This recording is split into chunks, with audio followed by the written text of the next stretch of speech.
Well, sunrise is happening. I'm heading up over this ridge here to see what the view looks like at sunrise.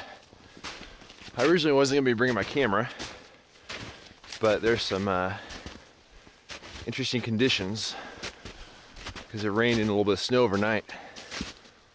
So there'd be some atmospheric stuff going on. Whew. Typically, I'd go to a place like this, well before sunrise, but seeing as how I saw some mountain lion footprints the other day, in the morning or evening are their prime hunting times, figured what tells a little bit of light. This is a heck of a workout. Whew. They're coming up on the ridge. Let's see what we got over the ridge here. A little bit of clouds is it's evaporating. Not quite as picturesque as I'd like, but as the sun comes up, might make for some interesting shots.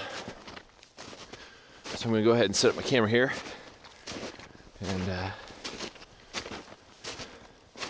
see if I can get a composition on it. Because there's certainly enough light for doing that now. It is very pretty though. Check that out.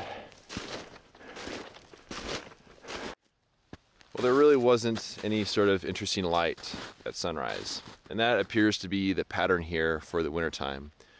You'll have relatively clear conditions in the morning before sunrise, but as soon as the atmosphere starts to warm up a little bit, then a bunch of clouds begin to form and kind of snuffs out the light. Especially with all the snow here and a little bit of rain overnight, there's a lot of moisture in the atmosphere right now. I did find a composition of the scene you see behind me here.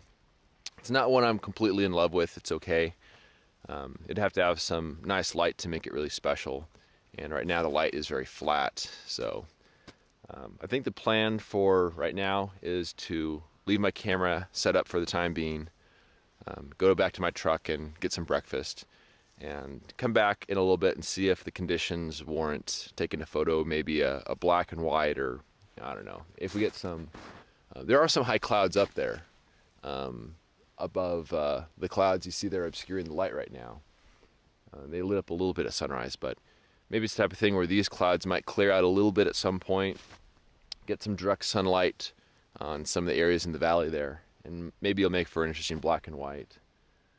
I'm not really counting on it though, but at this point, I think it's definitely time to head back to camp, or back to my truck, get some breakfast, and then a little bit of time pass, and then see where that leaves us. So today's been a bit of a strange day. After deciding to pack up my camera on the east side, I scattered around a few areas, and that scene, I don't know, there's some times when it got a little bit interesting as far as some light and some clouds and stuff, but nothing I really felt very compelled by. So I decided to head down to the main canyon, and you see I set my camera up here, and I'm photographing that same stand of trees that I was talking about on my first day here. And yeah, there's a lot of snow in the background, but it actually looks pretty nice when the trees are in sun, and then that overpowers the snow that's in the background. And it was a little bit of a tricky photo, and one I don't really have much confidence in. And a couple of factors at play here. First of all, I forgot, but my shutter is kind of broken on my normal lens. So if I time the exposures myself, it's just fine. But if I'm going to use one of the timed exposures, say half second, full second, quarter second, many of those are running a little slow.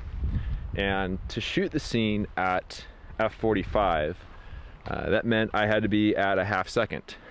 I also had to hold up the dark slide over the sun to shade the lens a little bit so I didn't get any flare. And so since I didn't have a functioning half second exposure, full second also didn't work, and quarter second didn't work, I decided to just put it in bulb mode and guess. So we'll see how that goes. But I mean, I'm happy to take a photo. But one other thing too, as you see here, those are the trees I was photographing. They're now in the shade. There's the sun back there. So when I made the exposure, only half the tree was in sun, so I didn't really get the shot I was planned for anyways. But I think it's actually a cool enough shot that it might be worth sticking around for tomorrow. And earlier today I was thinking that this was my last day in Zion because I spent a lot of time scouting. I didn't really find anything. But I think there's enough potential for a black and white photo at this location. So I think I'm gonna go ahead and stick around another day. But now I'm gonna wander a little further down the canyon over there, and there's a scene with a higher vantage point. It shows the river and all that, also with Angel's Landing there in the background. That might be kind of neat. So I want to see about getting a composition set on that to see what I can come by. But the skies are clearing out pretty good right now, which is certainly a good thing. I was trying to think if I could use some of these clouds to my advantage, but you know, they're moving around so fast and the light's moving around so fast. I think it'd be really good for black and white, but I don't know.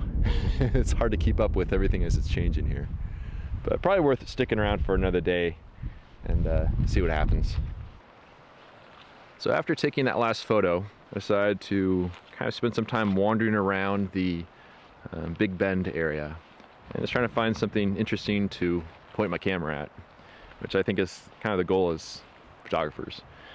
But I found a scene which is, I wouldn't say it's the most amazing thing I've ever shot, and who knows, maybe it'll look like total crap, but back behind me here as I swing you around, you see all the snow kind of hanging in there, and then the huge cliff face above it. I set up the shot with a 600mm lens, as you see here, with a vertical composition, which I don't do too often, to try to capture the scale of it by not showing any sky at all. I waited until there was no direct sunlight hitting it, so it was in a little bit of a soft light, and exposed a single sheet of Velvia 50. I don't really have high hopes for it, but I do think that maybe it'll show the scale of the place a little bit, which is something I've not really been able to do in the past. But now it's getting pretty chilly. I think it's about time to get things packed up, head back to camp, get some warm dinner, and load a little film for some of the photos that I have ideas for tomorrow. So it's been a long day. I don't know if it's been productive. I guess we'll find out. But just can't get enough of this place. It's absolutely beautiful. I'm gonna give you a little 360 so you can kind of see everything that's going on. These huge towering cliffs. Just absolutely fun place to wander around and kind of get lost in it. Makes you feel small, that's for sure.